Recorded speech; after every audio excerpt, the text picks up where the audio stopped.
The SACU Ministers of Finance, Trade, Commerce and Industry met in Windhoek, Namibia on the 5th of December 2019 for the 38th meeting of the Council of Ministers. The meeting was chaired by the Finance Minister of the Republic of Namibia, Honorable Kale Schletwijn, and it was attended by all SACU member states, being Botswana, Eswatini, Lesotho, Namibia and South Africa.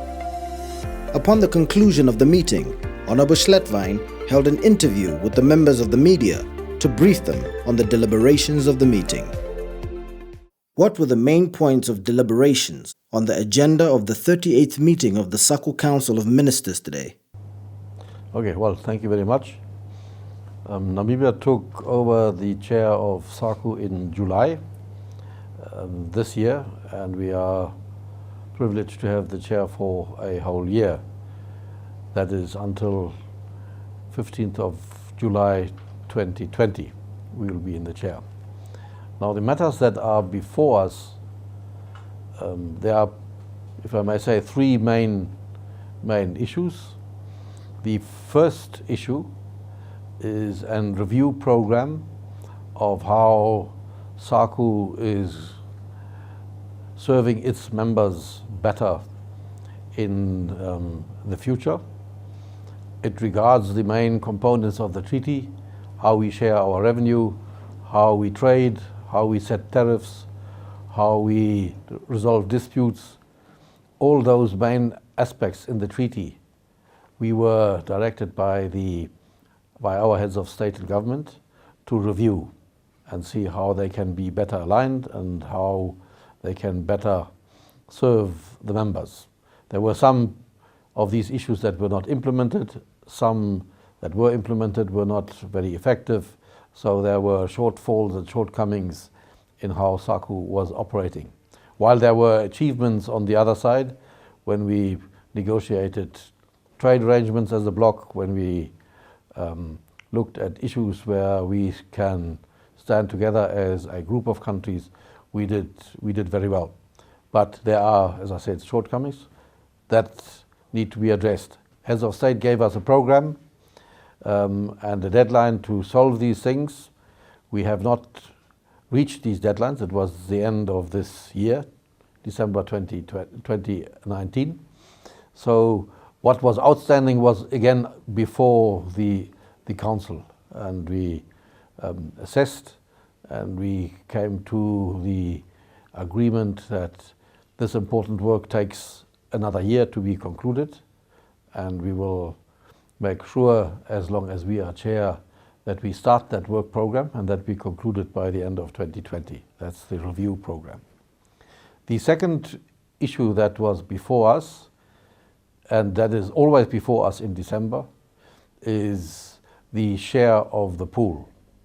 SACU is a customs union that shares its custom and excise income, and the way these two revenue streams are shared is formula based, and it's based on the trade statistics, intra-SACU trade statistics, but also GDP for the development component. The technical people during the year did the groundwork for that. Commission looked at and verified the statistics underlying the share, and council did the same. We went through the statistics, we went through the approaches, we eventually looked at the proposed shares for each country, and we agreed as council. We now must take the final step to brief our heads of state what these shares are, and then we can include these figures into our budget. The third aspect is related to trade. There were a number of issues on the trade. It was first the implementation of the European SACU agreement, the EPA agreement. Certain aspects of the EPA agreement kick into force at certain points in time and need a number of implementation or corrections or amendments of procedures and rules internally. We took stock of that, how far we are, and how to address those that are not yet fully implemented. We also looked at how we bridge our trade relationship with the United Kingdom after Brexit. The UK was a member of European Union and was therefore a member covered under the EPA agreement. What we have agreed is to move the EPA agreement's provision as is into a bilateral agreement between us and the United Kingdom. Mozambique is also a member of the EPA, so they are also together with us on that transitional agreement. So we have now in place a transitional instrument, which we call a Memorandum of Understanding, that bridges the time between now and the actual exit, and an agreement that will be a permanent bilateral agreement once the UK is on its own and as a standalone partner in trade with SACU and Mozambique. That is what we considered and agreed today. How does SACU align itself to the African Continental Free Trade Area? A number of streams here where in certain circumstances, and mainly in the services side of it, member states act on their own as member states, and then there are others, trading goods mainly, where SACU acts as a bloc, as a customs union. Now, we are still working on tariff offers, on finalizing the rules of origin, and other aspects, but those are the two main ones to get finality to it. Some members in SACU have ratified the agreement, others are still waiting for the trade offers to be finalized before they take the final decision, although all of us have signed the African Free Trade Arrangement. What were the deliberations on the Mercosur agreement? The Mercosur agreement, which we were informed is not broad enough, too limited, and we agreed that we have to engage with Mercosur countries in an effort to broaden the agreement, make it more meaningful as a South-South trading instrument that we had originally agreed. What is the way forward on the sugar rebates in the SACU region?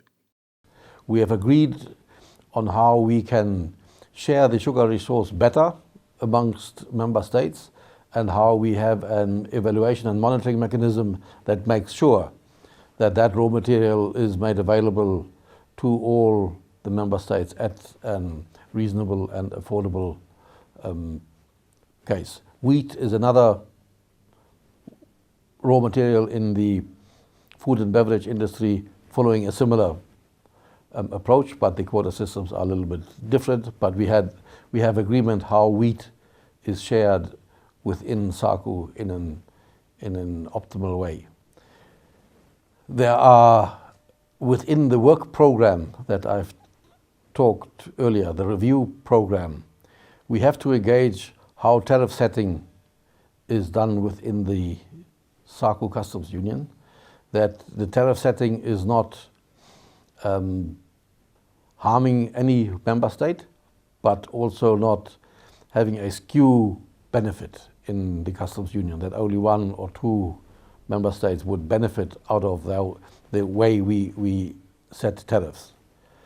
And that's tariffs for importing raw materials, but also intermediaries or finished goods.